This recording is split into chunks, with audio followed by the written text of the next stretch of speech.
Попкорн вместе с фильмом, вкусное пирожное с подружкой, мороженое под сериальчик, эмоциональная еда. Мне кажется, это понятие знакомо каждому человеку. Наши дети смотрят мультики и кушают. Мы с вами тоже очень часто подвергаемся эмоциональному голоду. Давайте узнаем, что скажут врачи на эту тему. И сегодня у меня в гостях психотерапевт-диетолог Анжелика Рыбко. Анжелика, привет! Сегодня у нас очень интересная тема, с которой столкнулся, мне кажется, каждый человек, невзирая на возраст и пол. Мы сегодня говорим об эмоциональном переедании или о голоде и стрессе. И у меня первый вопрос к тебе. Скажи, пожалуйста, как стресс влияет на аппетит? Особенно как-то сейчас, да, люди, ну, находятся все в таком состоянии, когда действительно, вот жалуются мне, что повышен аппетит, и это абсолютно физиологически объяснимо, потому что реакция на стресс у нас, она еще древняя, да, вот как в древности наш мозг реагировал на стресс-фактор, точно так же ничего не поменялось, хотя прошли уже миллионы лет. Но у нас есть рептильный мозг, да, это древний мозг, который реагирует только таким образом. Да. И если мы видим тигра, как это было раньше, то есть раньше стресс был какой? Угроза жизни в основном. Да. Человеку приходилось спасаться, нужно было куда-то запрыгнуть на дерево или откуда-то убежать, или от диких зверей, или от какого-то там племени, или еще что-то. И что происходило? Человек попадал, называется это система угрозы. У нас три системы: система угрозы, система драйва и система такого расслабления или спокойствия, можно сказать. Человек попадает в систему угрозы, в системе угрозы всегда у нас будут работать гормоны стресса. Глюкокортикоиды — это адреналин, норадреналин, кортизол. Для чего нам нужны эти гормоны? Для того, чтобы снизить инсулин и за это время успеть из клеточек отжать всю глюкозу и вернуть ее в кровь, для того, чтобы мышцы воспользовались этой глюкозой, для того, чтобы можно было убежать, а мозг для того, чтобы подумать, как это сделать. И человек бежал, таким образом эта глюкоза расходовалась, и когда он успокаивался, организм возвращался к балансу, и все становилось на свои места, потому что мышцы эту глюкозу потратили. У современного человека механизм реагирования на стресс абсолютно такой же, с единственным отличием: мы никуда не бежим. Вот сидим, мы смотрим телевизор, мы увидели какую-то новость, или на работе нам кто-то что-то сказал, или мы что-то узнали новое, но человек современно живет вообще в стрессовой жизни, и стресс у нас всегда был, и последние, ну, наверное, лет 20 вот с развитием технологий, да, мы, по сути, все каждое новое, это, в общем-то, определенного вида стресса, мы стали много работать, мы стали много уставать, мы стали мало отдыхать. Минимум отпуск должен был быть 21 день. Для чего? Для того, чтобы человек восстанавливался, потому что когда мы не отдыхаем, это тоже стресс. То есть современный человек в стрессе живет все время. Но так как у нас малоподвижный образ жизни, да, и мы там, например, увидели по телевизору какую-то новость, мы испугались, или мы распереживались, или мы разволновались, сработал вот этот рептильный мозг. Мы попали в систему угрозы. А в системе угрозы нам нужно спасаться. Вот кровь организм насытил глюкозой для того, чтобы мы спасались, а мы-то никуда не побежали, мы же продолжаем сидеть возле телевизора. И, естественно, эта глюкоза остается в крови. Потом она какое-то время там находится, потом опять поднимается инсулин, и такой получается замкнутый круг. Инсулин повышает аппетит, нам хочется есть, и мало того, вот эта система угрозы, в которую мы попали, она же, ну, как нам там неприятно, нам хочется оттуда выйти. А для того, чтобы выйти, мы должны попасть в систему драйва. Система драйва, ну, если по цвету, вот система угрозы, она будет красного цвета, система драйва зеленого, а система спокойствия, она будет, нет, система драйва будет синяя, а система спокойствия будет зеленая. И для того, чтобы мы испытали, для того, чтобы выйти из системы угрозы, нам нужно что сделать? Попасть в систему драйва, это дофамин. Повысить дофамин, тогда он как-то нас стабилизирует. Что мы делаем? Мы едим. Почему едим? Потому что все еда, она повышает дофамин. А тем более еда сладкая, жирная, этому тоже есть объяснение. Материнское молоко сладкое и жирное, а мама нас когда-то успокаивала с помощью молока, да, и поэтому сейчас, когда мы нервничаем, нам охота именно этих продуктов, сладких, жирных, таких насыщенных, калорийных, для того, чтобы попасть вот в эту систему драйва, для того, чтобы приподнять дофамин. А если человек стрессует постоянно, представим себе, да, и он постоянно, ему нужно, вот, ну, современный человек, я скажу, в систему угрозы попадает бесконечно. Несколько раз в день мы попадаем в эту систему угрозы. И если уже сформировалась привычка реагировать таким образом, повышать дофамин именно едой, то, конечно же, мы попадаем в замкнутый круг. Дофамин можно поднять другим способом, но мы этого не делаем, потому что еда всегда под рукой, она всегда рядом, мы всегда ее можем найти. Ну, можно послушать музыку, музыка тоже вызывает подъем дофамина. Или, например, прогуляться, да, или пообщаться как-то, или еще сделать что-то такое приятное. Физическая нагрузка адекватная повышает дофамин. Но мы выбираем самое простое, то, что рядом, то, что никогда не подведет, не предаст. Это еда, она всегда есть, у современного человека всегда есть под рукой еда. Да, полностью согласна. И теперь мне, например, вот стало понятно, почему, когда ты в стрессе, хочется мороженка или какого-нибудь чего-нибудь сладенького, потому что именно хочется быстрого дофамина, хочется быстрой радости. Да, согласна. Анжелика, скажи, пожалуйста, а все-таки как можно с собой договориться и отличать эмоциональный голод от настоящего голода? Потому что я сейчас тоже сталкиваюсь с большим количеством людей, которые говорят, я постоянно хочу есть. Но ведь на самом деле, наверное, так не может быть. Ну, если мы исключим все нутрициологические, скажем так, ну, прорвы, которые есть у людей, потому что все-таки я бы всегда начинала еще и с этого, потому что очень часто люди, например, в дефиците очень многих питательных веществ, из-за того, что как раз они едят не то, что нужно, да, создается дефицит. И я бы начинала с того, а насколько организм вообще насыщен микроэлементами. И, наверное, все-таки отправляла людей на анализ, да, и хотя бы на предмет уровень инсулина, потому что очень многие сдают уровень сахара, но не сдают уровень инсулина. А по факту инсулин высокий и сахар снижен только за счет высокого инсулина. И очень многие люди сейчас, вот с чем я сейчас сталкиваюсь, я сейчас всех отправляю сдавать на инсулинорезистентность, очень у многих повышен, если не сахар, то инсулин или все вместе, потому что долго находились в стрессе, долго повышенный сахар был, долго повышенный был инсулин, и сейчас. Поэтому, конечно, для начала нужно понять, нет ли там причины физической, да, то есть, например, при инсулинорезистентности мы реально будем хотеть есть часто, да, потому что повышенный инсулин постоянно будет провоцировать аппетит, и мы, естественно, будем поправляться, потому что инсулин – это гормон, производящий жир, да, это гормон анаболик. Он и мышцы производит, но жир он производит гораздо легче. Вот. Поэтому, ну, я бы начинала с этого, да. Но вообще, конечно, эта проблема больше такая психоэмоциональная, да, потому что ну, в норме мы должны вспоминать про еду только тогда, когда мы голодны и когда у нас в районе желудка характерное подсасывание образовалось, и мы понимаем, что это подсасывание определяют все. И маленькие детки, они начинают плакать, и люди, которые вообще ничего не понимают, но поесть понимают все. Даже, ну, самые люди, которые там, ну, умственно, да, с ними что-то не так, они все равно понимают, что это надо поесть, они будут в поиске еды. Это инстинкт самосохранения. Еда – это потребность, которая должна удовлетворяться. И в норме мы только так должны. Вот физиологический голод здоровый – это когда мы не думали о еде вообще абсолютно. Да, есть шкала голода, которая можно различить степень голода. Но в основном не нужно пользоваться шкалой для того, чтобы… Ну, хотя в некоторых случаях людей действительно… Я когда спрашиваю, как вы чувствуете голод, мне не могут описать. Тогда мы прибегаем к шкале голода, действительно, потому что люди не потеряли это чувство, потому что все время живут. И для этого можно положить руку на область желудка. И если мы чувствуем, что мы хотим есть, значит, это голод физиологический.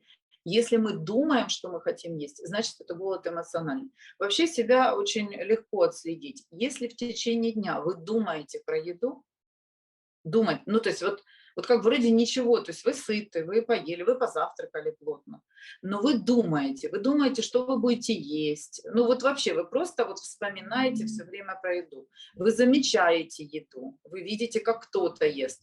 То это можно говорить о том, что есть уже такая эмоциональная зависимость от еды, да, и вот эмоциональный голод, он, собственно говоря, с этим и связан. То есть что такое зависимость? Да? Это мне хорошо только тогда, когда я с этим предметом зависимости, то еда это такая, она поощряема, люди любят покушать, мы везде кушаем, мы кушаем и когда нам плохо, и когда нам хорошо, то есть мы все время кушаем, современный человек все время кушает. Ну, это ну, везде кафе, везде понятно. И, конечно, нам есть где этот эмоциональный голод удовлетворить. Но на самом деле ну, основной критерий, да, это мысли про еду. Это мне хорошо только тогда, когда я ем. Да, то есть я не могу себя чувствовать хорошо, пока я не поем. И, ну, это такой, это потеря себя, я бы сказала. Вот когда человек уходит полностью в эмоциональный голод, и он все время думает про еду, это он себя потерял. То есть нету, меня нет, и вот эту бездну нужно чем-то заполнить, и еда, она как раз приходит, ну, как социально приемлемый такой повод. Поэтому эмоциональная зависимость, она всегда связана с внутренней пустотой. А вот какая там дырка, да, и я вот эту дырку начинаю интуитивно чем-то латать, да, и еда это то, что как раз временно. Почему, собственно говоря, подсаживаемся, да, на это? Потому что дофамин поднимается, да, и нам временно хорошо. И, конечно же, для того, чтобы облегчить состояние, мы идем и едим. Ну, и это объяснимо абсолютно, потому что а других способов человек не знает или, например, не готов их делать, да, потому что это же еще должен быть высокий уровень осознанности, то есть что я должна. Мало того, что я должна различать свои чувства, что я сейчас чувствую, да, и потом понять, как это чувство мне прожить. То есть многие люди не готовы сталкиваться со своими чувствами. Это прежде всего нужно учиться проживать чувства. То есть многие люди не выдерживают вот этого страдания без еды. Вот как я называю это, ну там проводили такой интересный эксперимент в Америке, он был назван бесчипсовость, когда людям, зависимым от еды, в кинотеатре предложили не брать чипсы, которые или там попкорн, ну, в данном случае были чипсы, для того, чтобы они уходили от этой зависимости, но они должны были отслеживать чувства, какое чувство они испытывают. Так как люди мало, ну, если они не работают с психологом, они мало различают чувства. Но это правда, нас не обучают чувствовать, да, мы не знаем. Есть табличка чувств специальная, и ну, я, например, учу чувствовать, да, что вы чувствуете. И люди назвали, и когда спросили, что вы чувствовали, когда у вас не было чипсов, а вы смотрели фильм. А это же зависимость, это уже очень плотная связка. То есть я иду в кинотеатр, и у меня одно удовольствие связано с другим удовольствием. И как бы вот это удовольствие смотреть кино без чипсов, оно уже не полное это удовольствие. И человек говорит, я чувствовал, что я без чипсов. Ну, то есть он не мог назвать это чувство. И вот я прошу у клиентов своих, назови своими словами про бесчипсовость. Как ты назовешь то, что ты, например, тянешь от завтрака до обеда без перекуса? Какое ты испытываешь чувство? И очень многие прям не могут описать, что это за чувство. И вот тоже говорит, ну я хочу есть, я там, вот, а важно понять, что это за чувство, и научиться его выдерживать, это чувство.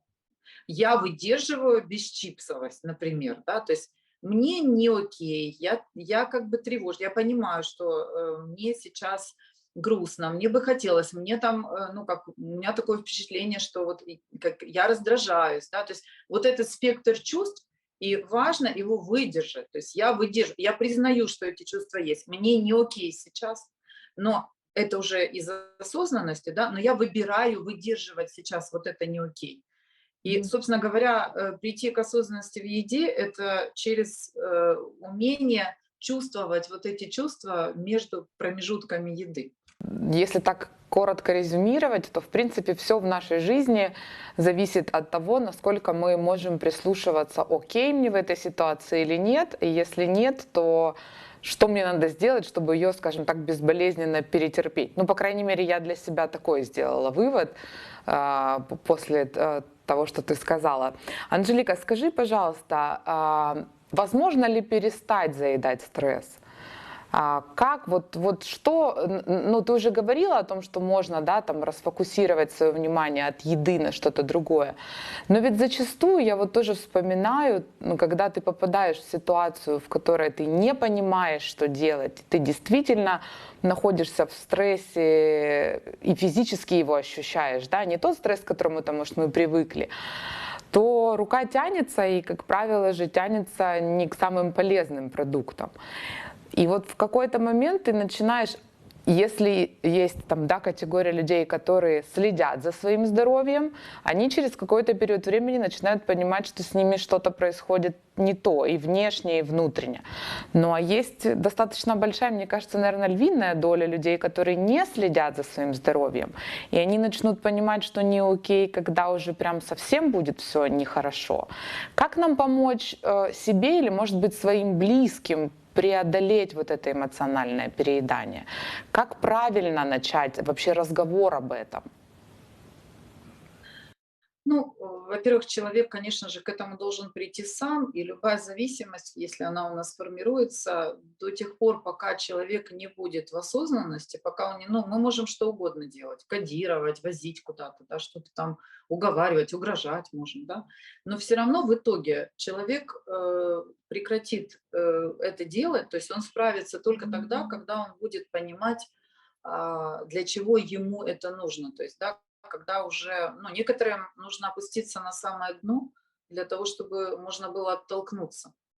Мгм. И реально есть люди, которые доходят до точки, и я с такими сталкиваюсь бесконечно, да, которые уже, ну, когда уже врач говорит, я уже не буду с тобой работать, потому что бессмысленно тебе ставить системы, ты пока в больнице ничего, ты вышел, объелся, напился, и опять у тебя гипертония, да, то есть и иногда люди доходят до этого, но это уже я говорю, что ну, в данном случае нужна глубокая такая психотерапия, потому что это установка «не живи». Основная масса людей почему так делает? Потеряна связь тела и мозга. Мы забываем, что это единое целое. Мы как будто бы про тело говорим отдельно, а про ум, про мозг, про эмоции говорим отдельно. Но на самом деле все эмоции живут у нас в теле.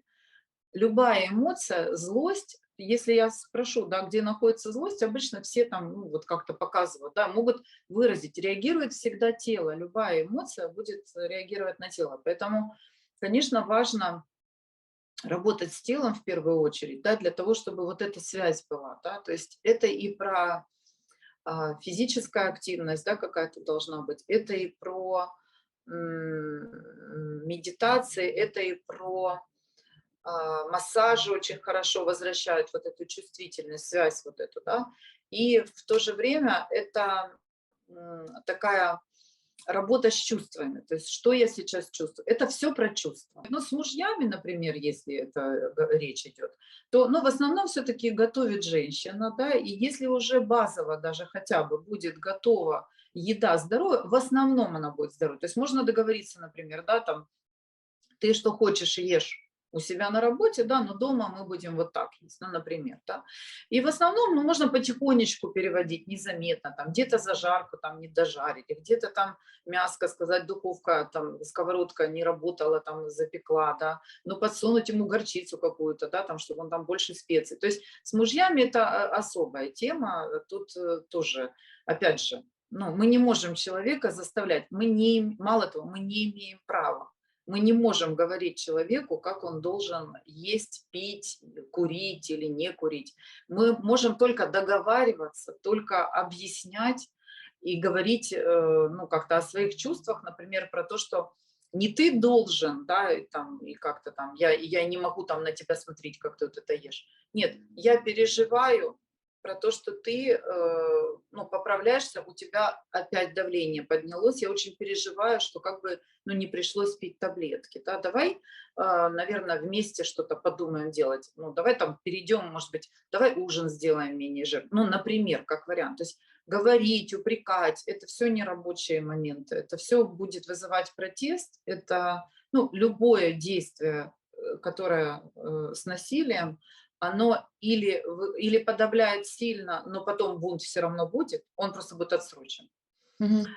Или бунт будет сразу, и в основном это ругаются люди, да, поэтому я бы не стала говорить, как, ну, как помочь. Помочь только мы можем своим примером. Так, ну вот как я мужа приучала пить воду, я говорила подружке по телефону очень громко про воду. И про то, что мужчинам там без воды нельзя, потому что там связано с гормонами, что-то я историю придумала. И всем я про это говорила, смотрю, пьет воду, такой, ну, как бы, такая уловка была, да. Или, например, там, ходить вечером, да, жена красится, и говорит, пойдем со мной ходить. Ну, мужчина, я не пойду, да, мне лень. Ну, так, хорошо, приводите себя в порядок, тогда я пошла сама. Приведите себя в порядок, макияж такой, все красивенько, чтобы он подумал, что это она ходит гулять вообще с макияжем и начнет ходить с вами. Ну, да, информационная часть тоже. Может быть, давать какую-то информацию, слушать. Но обычно люди, если не готовы, они будут отвергать. Человек будет ее слышать тогда, когда он готов. Вот когда готов, да, вот говорят, ученик готов тогда, ну, когда приходит учитель, да, ой, наоборот, ну, в общем, то есть человек должен быть готов к этому. А если не готов, можно, вот как диеты, вот многие приходят, да, не попадают, вот не в то время начали, не были готовы. Приходят через 3 месяца, все как гладко. Не тот период был. Было много переживаний, кто-то болел в это время, или сессия какая-то была, да, то есть не попал в тот период. То есть должна быть такая готовность человека еще, это надо почувствовать. Если человек готов, зерно ляжет всегда в благодатную почву. А не готов, ты можешь сколько угодно ему про это говорить, и он ничего не поймет. Анжелика рассказала нам о любопытном эксперименте, который проводился в Соединенных Штатах Америки, и назывался он «бесчипсовость». Это то чувство, точнее, то название, которым заменили чувство голода. И интересным фактом было то, что людям нужно было понять это чувство, услышать его, услышать себя. Вы знаете, когда-то я тоже пыталась понять, а что я чувствую между приемами еды. Как понять, что нужно еще чуть-чуть потерпеть и не взять какую-нибудь чипсинку или какую-нибудь конфетку между приемами пищи. И я хочу попросить вас помочь мне придумать название этому интересному чувству. Пишите в комментариях, как бы вы назвали это чувство бесчипсовость и что помогает вам бороться с этим чувством. За самый лучший комментарий вы получите от меня небольшой подарочек. Наша команда всегда готовит для вас немножечко больше, чем вы ожидаете. И в этот раз мы тоже подготовили вам интересную статью от врача-психиатра, который расскажет в своей статье, как можно еще побороть эмоциональный голод, что с этим делать и как его предотвращать. Ссылочку оставлю в описании. Ну а мы с вами увидимся в новом видео.